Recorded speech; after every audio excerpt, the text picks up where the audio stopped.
vou convidar você a abrir sua Bíblia no livro de Apocalipse.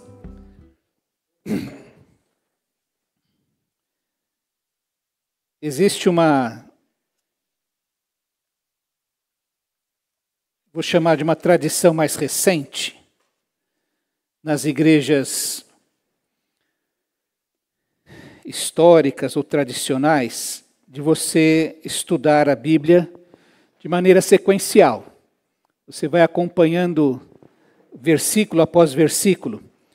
Tem alguns irmãos que não têm paciência com isso, de pegar um livro da Bíblia e destrinchar versículo após versículo.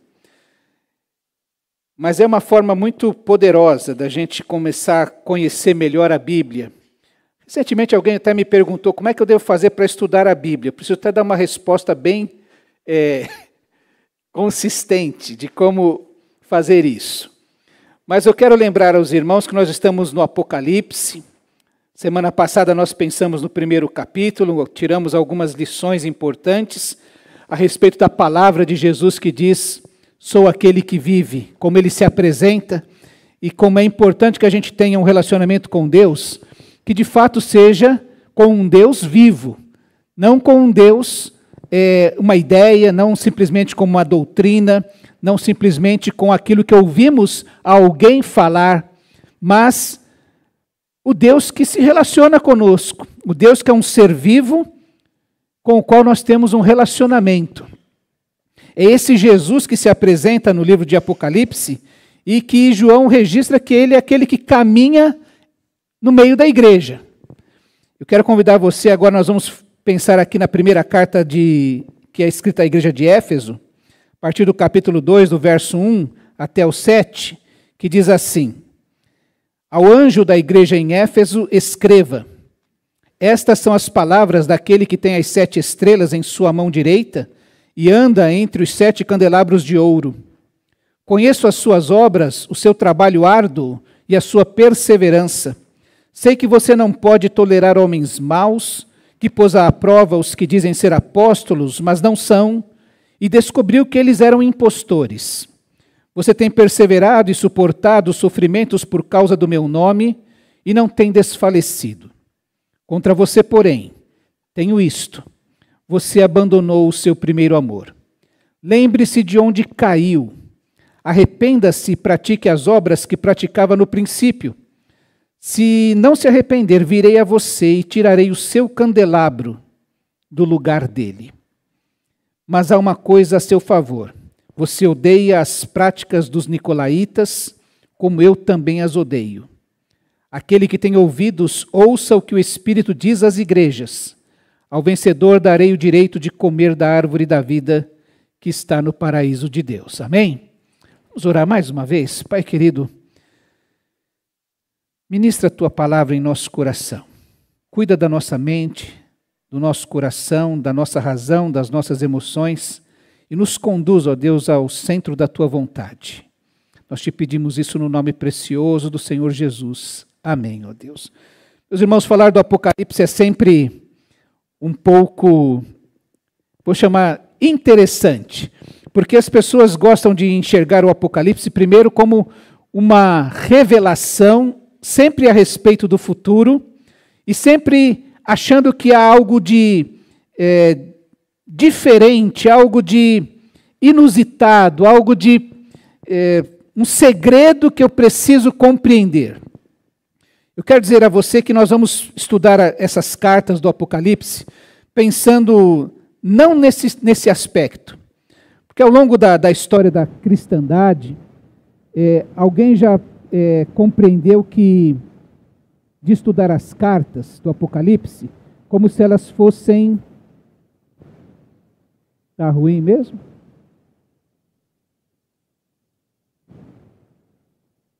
Som. Eu deixo o outro aberto ou vou nesse direto?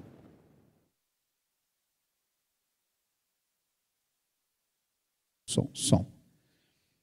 Então, existe durante toda a história da cristandade, várias maneiras de se estudar o livro de Apocalipse.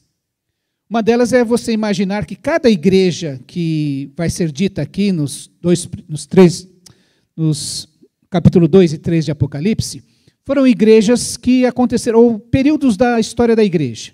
Então, essa igreja de Éfeso, por exemplo, é uma igreja que diz respeito àquela igreja primitiva, aquela primeira igreja. E aí ele vai datando cada igreja de um período da cristandade, até chegar na última igreja de Laodiceia, que seríamos nós. Inclusive dizendo que nós, a última igreja desse período, é a igreja apóstata. Nós vivemos num tempo de apostasia.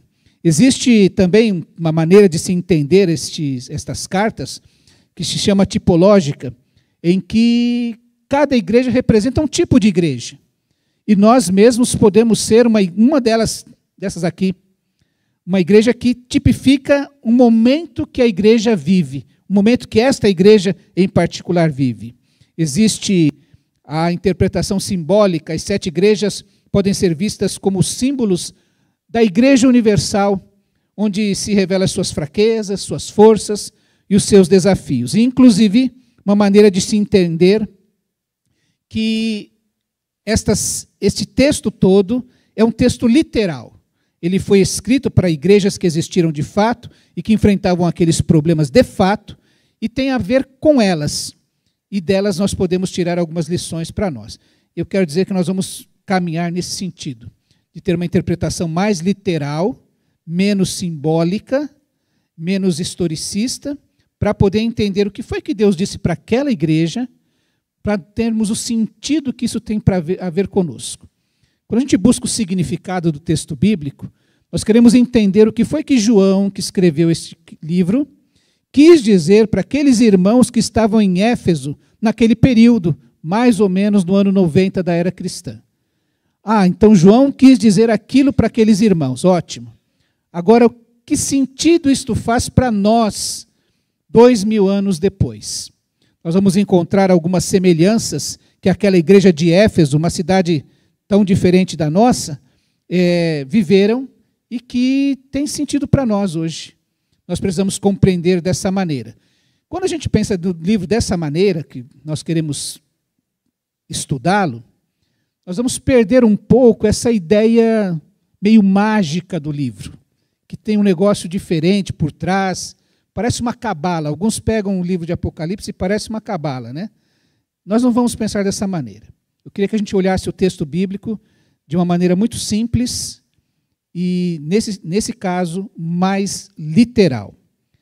Então, vamos pensar nessa primeira igreja, a igreja de Éfeso. Quem escreve ou manda escrever é aquele que está caminhando entre as igrejas. Você vai lembrar no versículo 12 do capítulo 1, que João diz que eu voltei-me para ver quem falava comigo, e voltando-me, vi 7 candelabros de ouro, e entre os candelabros, alguém semelhante a um filho do homem. E aí ele descreve um Jesus ressurreto, uma visão fantástica, não mais aquela visão que os apóstolos, que os discípulos, que as mulheres viram a respeito de Jesus logo que ele ressuscitou. Ele enxerga Jesus em toda a sua glória, entronizado na eternidade, e é esse alguém que está ali com João no meio do seu sofrimento, no meio do seu exílio na ilha de Pátimos. Ainda também, nós encontramos no versículo 20, essa explicação. Este é o mistério das 7 estrelas que você viu na mão direita e dos 7 candelabros. As 7 igrejas são os anjos das 7 igrejas e os 7 candelabros são as 7 igrejas. Ora, a Bíblia interpreta a própria Bíblia. E aqui a própria Bíblia está explicando. A gente não tem que ficar inventando coisas aqui. As estrelas são os anjos da igreja, espíritos ministradores, que influenciam os pastores locais, os guias espirituais da igreja local. É a esse anjo, a estes líderes que as cartas são escritas. E os candelabros são as próprias igrejas. E o verso 1 diz que ao anjo da igreja em Éfeso, escreva: estas são as palavras daquele que caminha, deste alguém que se manifesta, que se apresenta à igreja. Este alguém que está na igreja, este alguém que caminha entre a igreja. A primeira palavra que este Jesus tem a dizer à igreja é interessante porque ele fala a respeito do seu trabalho. Éfeso apresenta algo de concreto. O cristianismo não é só sentimentos, não é só algo subjetivo, é algo real que você pode mensurar. E naquela igreja, Jesus se apresenta e diz: eu conheço, veja que aquele que caminha entre a igreja, este alguém que é vivo, este alguém que se apresenta no meio das dificuldades que João está enfrentando, e é para isso que ele escreve aos seus companheiros de sofrimento, do reino e na perseverança em Jesus. Este Jesus conhece não somente os sofrimentos, o reino, a perseverança deles, mas conhece as obras da igreja. É por isso que ele diz: eu conheço as suas obras, o seu trabalho árduo e a sua perseverança.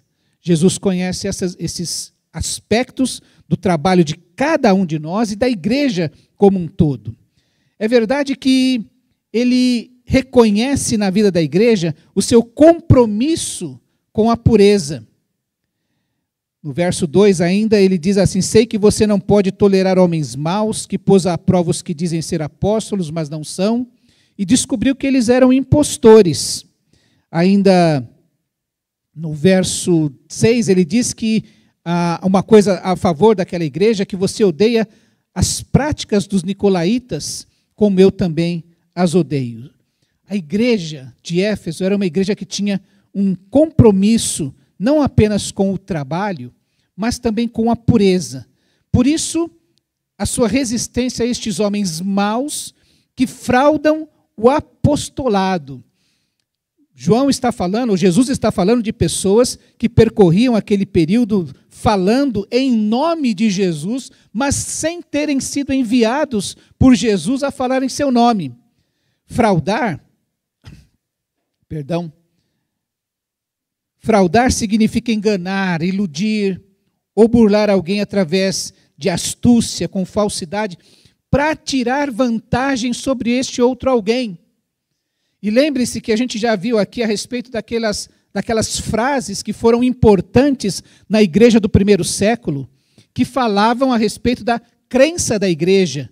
Jesus é o Cristo, Jesus é o Filho de Deus, vem Senhor. Estas frases, eu creio que Jesus é o Filho de Deus, estas frases que definiam a crença da igreja naquele período, e que João tem que escrever para falar: olha, outras vertentes, outros evangelhos. Paulo fala aos Gálatas sobre um outro evangelho que não é o evangelho verdadeiro. João vai falar: olha, eu estou escrevendo para que vocês saibam a verdade, o que os nossos olhos viram, o que as nossas mãos, os nossos ouvidos ouviram, o que as nossas mãos tocaram do verbo da vida. Este é o verdadeiro evangelho, porque naquele momento já existiam os gnósticos, nesse caso de Éfeso, esses chamados nicolaítas, que ensinavam não o que os apóstolos ensinavam. Quando Paulo escreve à igreja de Éfeso, ele diz: olha, vocês precisam ter a sua fé fundamentada no fundamento dos apóstolos. Jesus é a pedra angular, mas o fundamento é dos apóstolos. A fé da igreja é construída, é edificada nesse sentido. Então, Jesus manda falar àquela igreja de Éfeso a respeito disso. A igreja é edificada sobre o ensino dos apóstolos e não sobre as heresias. Para quando a gente estuda, para entender um pouquinho quem eram os nicolaítas, existia uma seita naquele período, e você vai falar assim: poxa, mas parece que nós estamos falando de coisas como as de hoje. Eles eram indulgentes e libertinos. Eles pregavam a satisfação dos desejos carnais, a liberdade desenfreada, exatamente oposta à abstinência e à disciplina cristã. Hoje, se você chegar para os jovens e falar: olha, você precisa casar virgem, muita gente vai falar: mas pastor, não vamos ser hipócritas.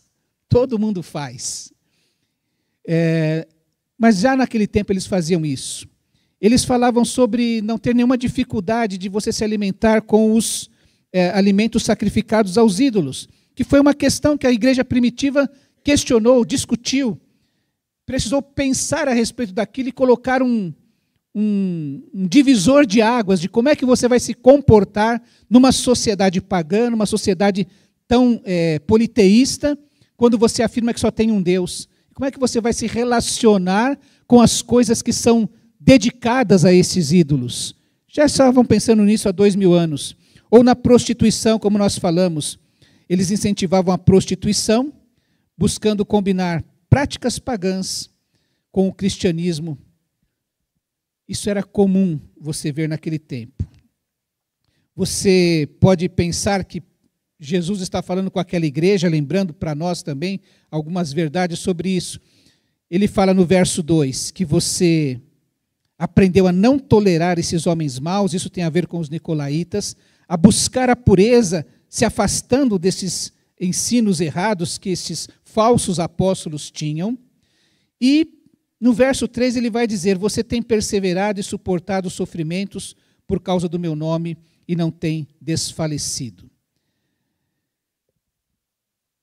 Logo em seguida Jesus vai falar, então Jesus está falando disso aqui, olha, você tem trabalhado arduamente, tem sido perseverante, eu conheço as suas obras.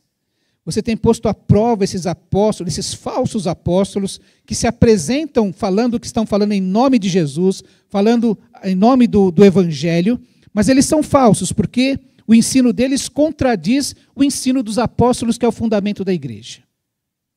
Às vezes a gente está falando com algumas pessoas, algum jovem inclusive, e dá a impressão que a gente é chato. Porque a gente fala assim, olha, não é desse jeito. Eu poderia dizer para você que isso tudo está normal, que isso é legal, mas não é assim. E aí você se torna chato, para alguns. Jesus já estava falando, olha, eu sei que você precisa fazer isso. E que é necessário que você faça isso para você não inventar, não apresentar às pessoas um falso evangelho. Um evangelho que fica aquém do verdadeiro. Hoje, quando nós pensamos no evangelho coaching, né?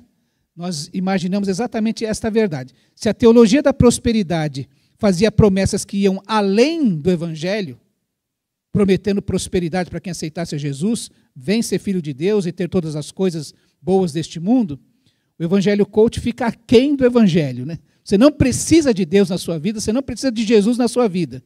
Basta você ter todas as verdades, tirar todo de dentro de si todas as suas capacidades e você vai ser bem-sucedido, vai estar debaixo de uma bênção que a sua própria mão, que o seu próprio coração, que as suas próprias intenções, que as suas próprias ideias conquistam. Ele fica aquém do evangelho, porque nós precisamos estar em Cristo para dar algum tipo de fruto. É interessante que logo em seguida, Jesus falando, dando esses elogios à igreja, é interessante que esta igreja, ela é uma das duas que é elogiada por Jesus. Logo após ele fazer esses elogios, ele diz, tenho, porém, contra você um detalhe. Você abandonou o seu primeiro amor. Meus irmãos, tenho a impressão de que, apesar de Jesus dizer que esta igreja tem perseverado, suportado sofrimentos por causa do seu nome, sem desfalecer, não manifesta ainda o verdadeiro amor, o amor que Jesus espera enxergar, conhecer na nossa vida. Apesar de fazer tudo isso, essa igreja era uma igreja que Jesus olhava, veja que Jesus é aquele que anda no meio da igreja, e não percebia, na sua perseverança, no suportar dos sofrimentos, no seu não desfalecer, o verdadeiro amor. Tenho para mim que por vezes nós aprendemos a andar de um modo automático. E nós já sabemos, estamos bem avisados que a igreja não é o céu, que a gente tem que ler a Bíblia todos os dias, que a gente tem que fazer uma série de obras, de perseverança, de trabalho árduo. E estas coisas que são exteriores ficam tão evidentes, tão claras para nós, que nós nos esquecemos daquilo que importa, que está dentro do nosso coração. E às vezes fazemos estas coisas de um modo automático, sem alegria e sem prazer. Fazemos, elas estão sendo realizadas, mas não existe em nós ainda alegria, prazer ou as motivações certas. Veja que Jesus diz então, no entanto, contra você tenho isto, você abandonou o seu primeiro amor. Portanto, lembre-se de onde você caiu, arrependa-se e faça as obras que praticava no princípio. Se não se arrepender, virei a você e tirarei o seu candelabro do seu lugar. Primeira palavra de Jesus para esta igreja, que faz tantas coisas boas, mas que, apesar de tantas coisas boas, lhe falta o verdadeiro amor, é que ela precisa voltar no lugar onde caiu. Porque todo avivamento pede um retorno no lugar onde caímos. Não adianta querermos dar um salto para frente, sem antes nos voltarmos para o lugar onde começou o nosso desvio. Avivamento é isso. E o que Jesus pede para esta igreja é exatamente isso, que haja um recomeço, mas que a gente volte para descobrir onde foi que caímos. Porque senão fica parecendo aquele pessoal que pede desculpas. Ó, desculpa qualquer coisa. Não sei onde foi que eu errei aí, mas me desculpa qualquer coisa. Não. O que Jesus pede para esta igreja é que ela trate com seriedade os seus pecados. Que ela trate com responsabilidade os seus erros. Você se lembra daqueles homens que procuraram João Batista, perguntando o que eles iriam fazer? E João pregava exatamente o batismo de arrependimento.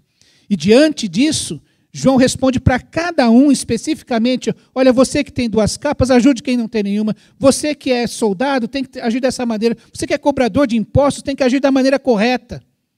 Então, tratar cada um das suas necessidades, cada um dos seus pecados, de maneira responsável.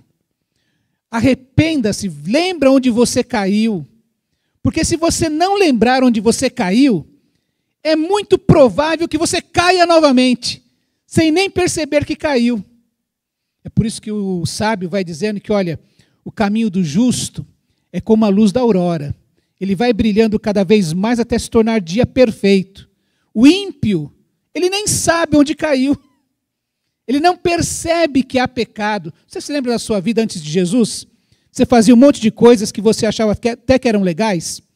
E só depois que você teve um encontro com Jesus, é que você foi ter consciência de que isso desagrada a Deus. Eu fazia isso tão naturalmente, tão normalmente. É isso que a Bíblia chama de uma dura cerviz. Quando a nossa consciência está cauterizada. Quando você criou um calo que não há mais sensibilidade naquele lugar do calo. A sua consciência calejou. Eu peco esse pecado, eu nem percebo que ele é pecado. Eu não preciso tratar dele. Jesus está nos chamando a voltar ao primeiro amor. A deixar o erro da falta do primeiro amor, é deixar de perceber que o interior, o amor, as motivações, são tão importantes quanto o exterior, as obras. Isso é uma discussão inútil, a gente falar, o que é mais importante, pastor? Eu amar ou eu fazer? As duas coisas têm que caminhar juntas. Lembra daquela discussão também? O que é mais importante, ter fé ou ter obras? Uma coisa não pode existir sem a outra. Se eu tenho fé em Jesus, essa minha fé vai se manifestar em obras. Se eu amo a Jesus, eu vou manifestar esse amor a Jesus em atos, em obras. Se você ama a sua esposa, isso vai se manifestar em atos, em obras. Se você ama o seu marido, isso vai se manifestar em atos e obras. Se você ama seus filhos, isso vai se manifestar em atos e obras. Uma coisa não pode prescindir da outra. Elas precisam caminhar juntas. Por isso Jesus reclama, eu tenho contra você que você deixou o seu primeiro amor. Você continua fazendo as coisas certas sem a motivação correta. Já ouviu falar assim que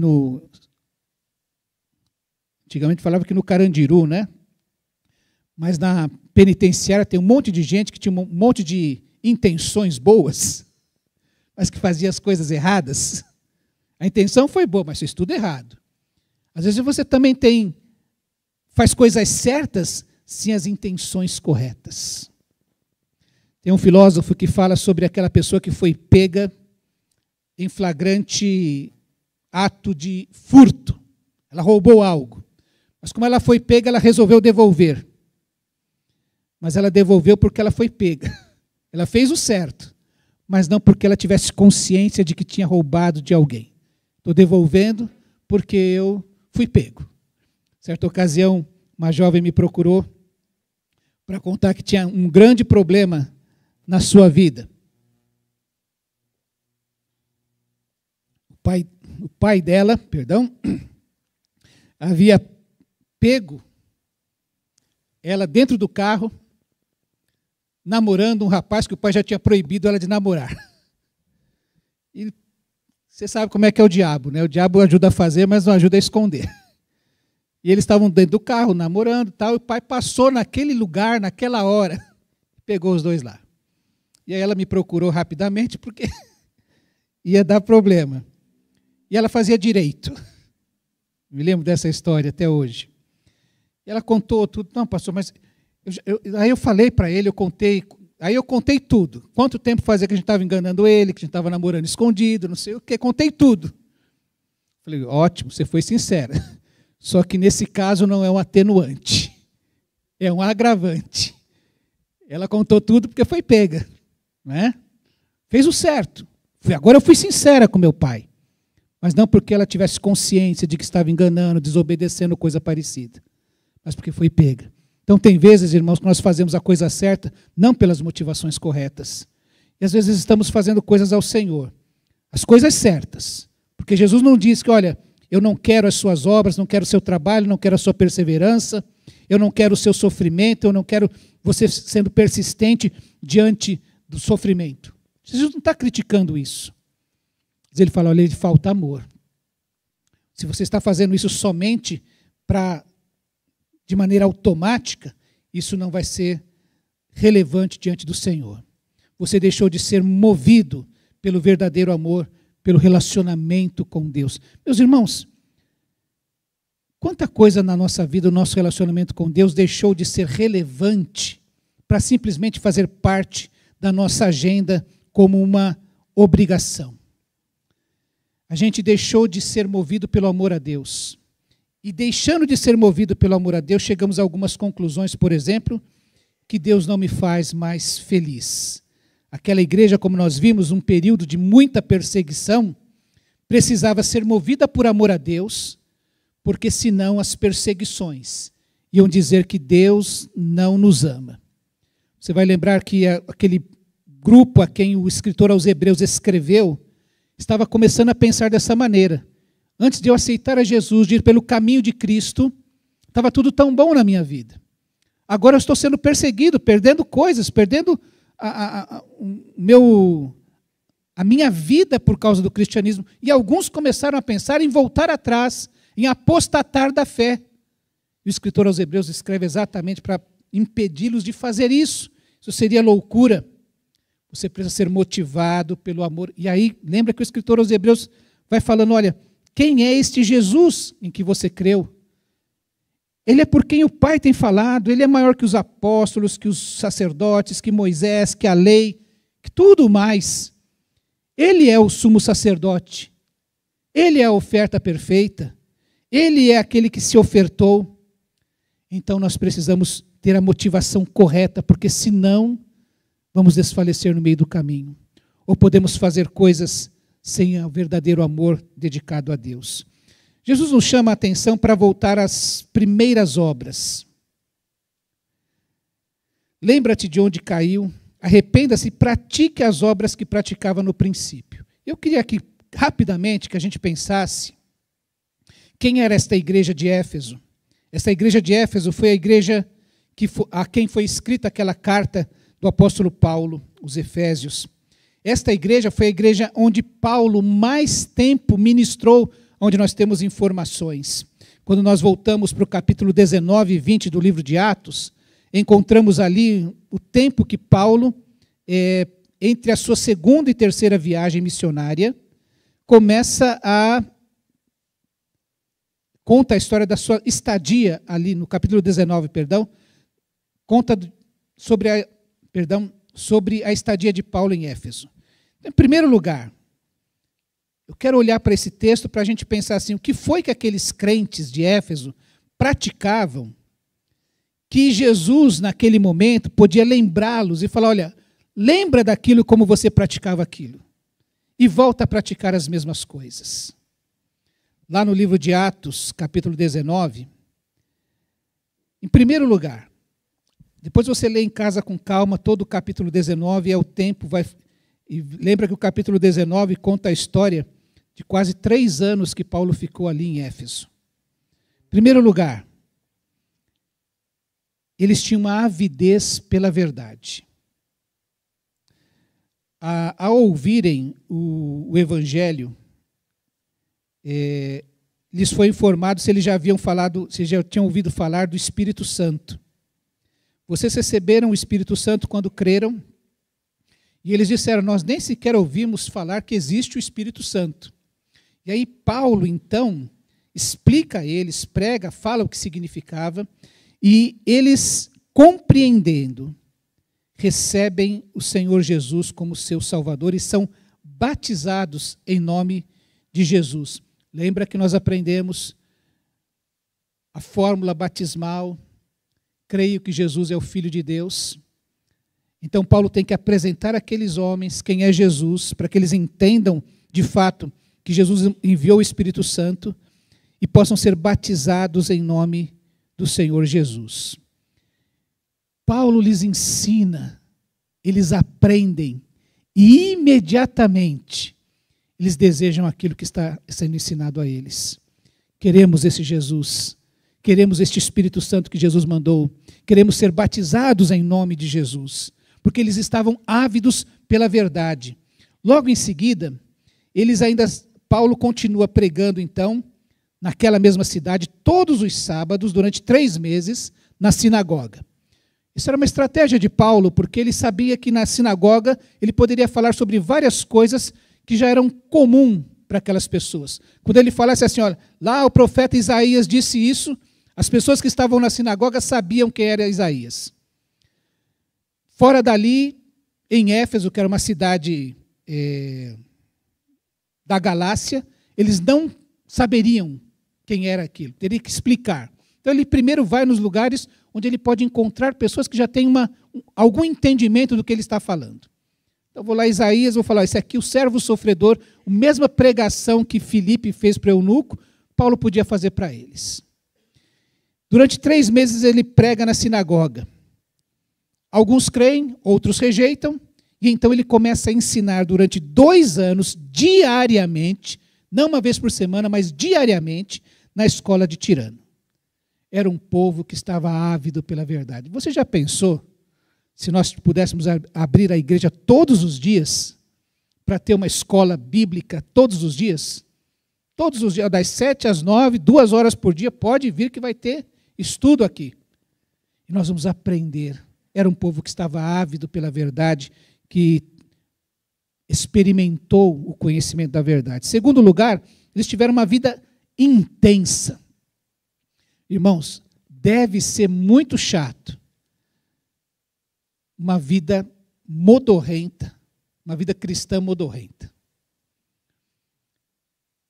Então nem sempre o mar vai se abrir para nós, nem sempre os demônios vão se afastar de nós, nem sempre haverão grandes milagres. Mas a verdade é que a gente pode ter uma vida intensa com o Senhor. Uma vida em que a gente percebe a presença do Senhor. Uma vida onde Deus nos fala diariamente. Eu quero lembrar que naquele momento, diz que houve muitos milagres. Eles vivenciaram milagres extraordinários, a ponto de que,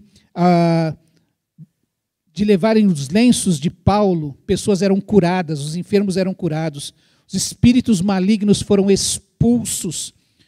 E teve até aquela ocasião que os 7 filhos de Seva tentaram expulsar os demônios em nome de Jesus a quem Paulo prega. E o demônio falou, eu sei quem é Jesus e conheço Paulo, mas vocês eu não sei quem são.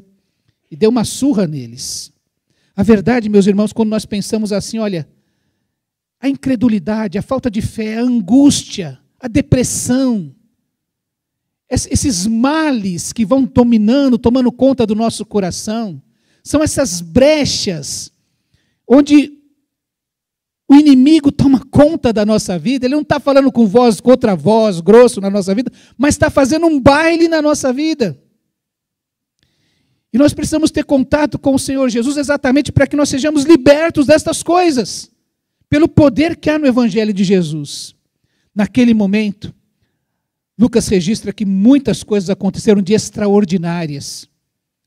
E voltar ao primeiro amor é buscar essas verdades tão impressionantes. Eu quero que aconteçam milagres na minha vida, que haja transformações profundas e radicais na minha vida, que eu experimente o poder de Deus na minha vida, como aquele povo de Éfeso experimentou naqueles primeiros dias, quando ouviram o Evangelho, e motivados por isso caminharam.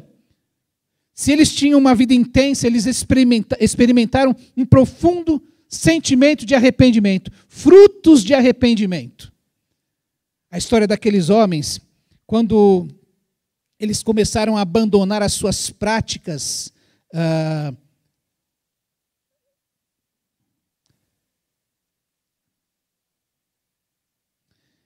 diz assim, quando isso se tornou, verso 17 do capítulo 19 de Atos, quando isso se tornou conhecido de todos os judeus e gregos que viviam em Éfeso, todos eles foram tomados de temor.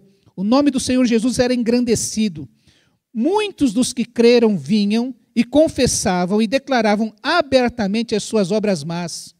E grande número dos que tinham praticado ocultismo reuniram seus livros e os queimaram publicamente.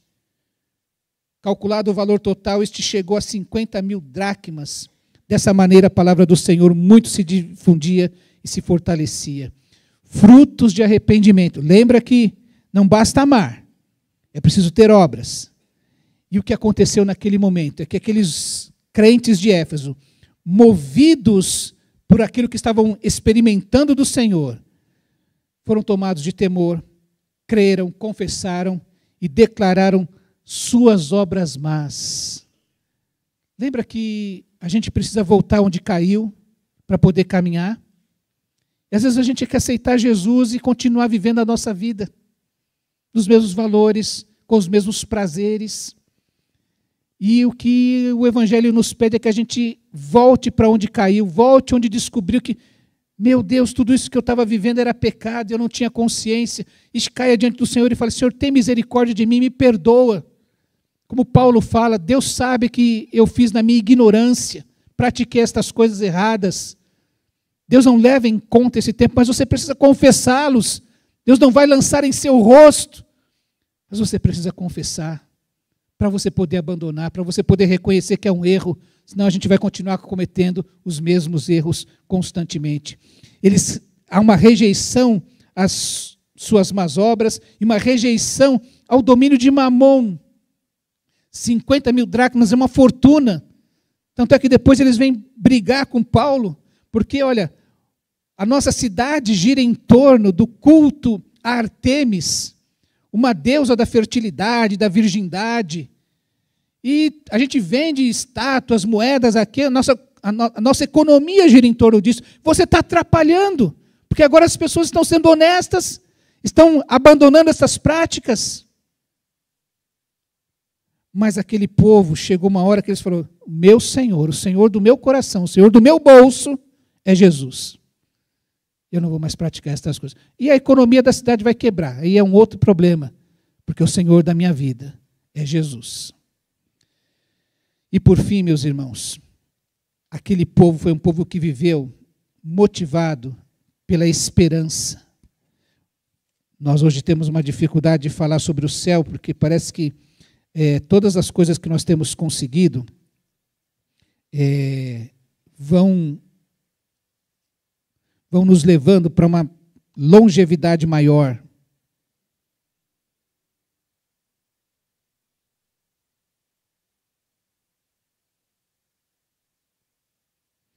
Uma longevidade maior, e a gente parece que não pensa mais aonde vamos viver. E aquele povo era um povo que precisava ser motivado pela esperança. Por isso que Jesus, no versículo 7 do capítulo 2 de Apocalipse, vai dizer, olha, quem tem ouvidos ouça o que o Espírito diz às igrejas. Aquele que vencer, darei o direito de comer da árvore da vida que está no paraíso de Deus. Essa é a esperança que deve mover o coração da igreja. Haverá um dia em que nós estaremos no paraíso de Deus. Como eu disse domingo passado, eu quero, quando chegar no céu, encontrar todos vocês lá. Para a gente... Amém. Eu sou mais jovem. Tem gente que diz que eu sou velho, mas eu sou mais jovem. Quero chegar depois de vocês. Mas há um paraíso para a gente desfrutar. Então, meus irmãos, a igreja de Éfeso foi aquela igreja que recebeu com avidez a verdade, que viveu intensamente com o Senhor, que manifestou frutos de arrependimento e que finalmente teve uma esperança que devia motivar o seu coração. Hoje, você e eu precisamos ser motivados dessa maneira. Jesus caminha entre nós e diz assim: escreve estas coisas, fala estas coisas à igreja. Arrepende-se de onde você caiu. Volta ali e recomeça. Com avidez pela verdade. Com um desejo intenso de comunhão com o Senhor. Com uma dependência do Senhor para manifestar frutos de arrependimento. Para finalmente ser motivado por esta esperança. Um dia você e eu estaremos na presença do Senhor para receber dele essa decretação: você venceu, você chegou aqui, você agora vai poder desfrutar do fruto da árvore da vida e viver no paraíso de Deus. Ao que vencer. Você está pronto para vencer? Você está pronto para ouvir essa palavra do Senhor para você poder vencer? Queria que você colocasse seu coração agora na presença do Senhor e orasse a Deus neste instante.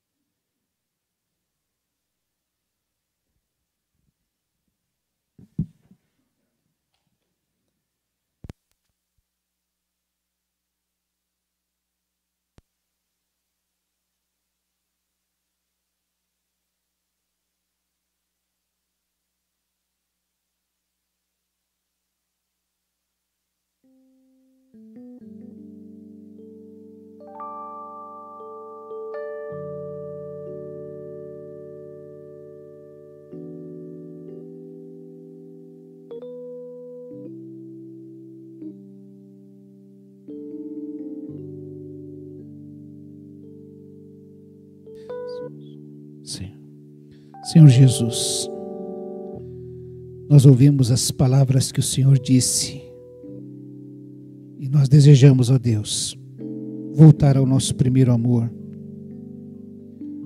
praticar as mesmas obras do início que glorificam o Teu nome. Que o nosso coração seja sondado nesta hora, que o Senhor revele a nós tudo aquilo, ó Deus, que não é do Seu agrado. As coisas que o Senhor tem contra nós, para podermos, ó Deus, nos arrepender delas e trilharmos, ó Deus, o caminho do arrependimento, manifestarmos frutos de arrependimento, porque ansiamos, ó Deus, glorificar o Teu nome, ansiamos, ó Deus, chegar ao paraíso na presença do Senhor. Move o nosso coração, ó Deus, de acordo com a Tua boa, agradável e perfeita vontade. Nós oramos no nome precioso do Senhor Jesus. Amém.